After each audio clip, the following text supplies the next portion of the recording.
মোহাম্মদ আহনাফ জাবির ১৩ বছর বয়সী বাবা হারায় কিশোরের স্বপ্ন ভাই ও মাকে নিয়ে উমরা হজ করবেন।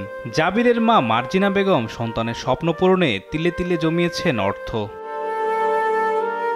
তবে সব স্বপ্ন ধূলিসাৎ হয়ে গেছে বার্ডসাই হজ কাফেলা নামের এজেন্সির প্রতারণায়। উমরা প্যাকেজের নামে কয়েক কোটি টাকা হাতিয়ে পালিয়ে গেছেন কোম্পানির মালিক রাজীব মাহমুদ। ফেসবুকে ওদের অ্যাডটা দেখলাম, অ্যাড দেখার পর আমার আম্মু অনেক খুশি হলো, অনেক কম টাকায় আমরা উমরা যেতে পারবো এবং ইত্তেকাফে বসতে পারবো। 2 ছেলে আমার, ওর বাবা নাই, এখন এই 3 বাচ্চাদেরকে ফেলে কিভাবে যাব? 2টা ছেলেকে সাথে নিব, এই ছিল আমার স্বপ্ন। বার্ডসাই ফ্লাই হজ কাফেলা মানুষকে টাকা নিয়ে প্রতারিত করছে, এটা দেখে আমার মাথা ঘুরে গেল। আমি তখন কোরআন পড়তেছিলাম, আমার একটা টিচার ছিল বাসা, ওই টিচারকে নিয়ে ম্যাডামকে নিয়ে আমি চলে আসলাম। শুধু আহনাফের পরিবারই নয়, হেলিকপ্টার সার্ভিসের আড়ালে রাজীবের প্রতারণার শিকার হয়েছেন অনেকেই। তাদের অভিযোগ এয়ারপোর্টের মতো বিশ্বস্ত জায়গায় অফিসকে ঢাল হিসেবে ব্যবহার করে প্রতারণা করেন রাজীব। এই বার্ডসাই হজ কাফেলা থেকে আমরা টাকা জমা দিয়েছি, এটা যে সিইও রাজীব তার কাছে টাকা জমা দিয়েছি।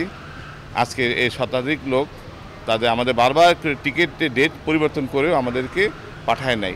ঢাকা ডোমেস্টিক কাউন্টার ওদের অফিস, আমরা এই সুবাদে আমাদের ফ্যামিলি 4 জন সহ আমরা প্রায় 4 লক্ষ টাকার মতো এখানে দেওয়া হয়েছে।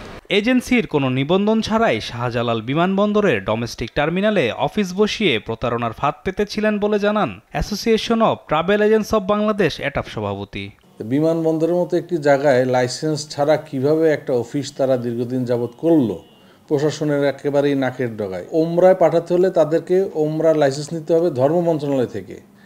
ধর্ম মন্ত্রণালয়ে ওমরার লাইসেন্স দেওয়া, হজের লাইসেন্স দেওয়া বন্ধ আছে প্রায় 8-10 বছর যাবৎ। তাহলে এই প্রতিষ্ঠানটা কিভাবে ওমরায় যাত্রী পাঠাচ্ছে? তার লাইসেন্স নাই, ট্রাভেল এজেন্সির লাইসেন্স নাই। প্রতারণার মামলায় রাজীবের স্ত্রী গ্রেফতার হলেও ট্রাভেল এজেন্সির হোতারা এখনও ধরাছোঁয়ার বাইরে। আলিমুজ্জামান সাফওয়ান, দেশ টিভি, ঢাকা।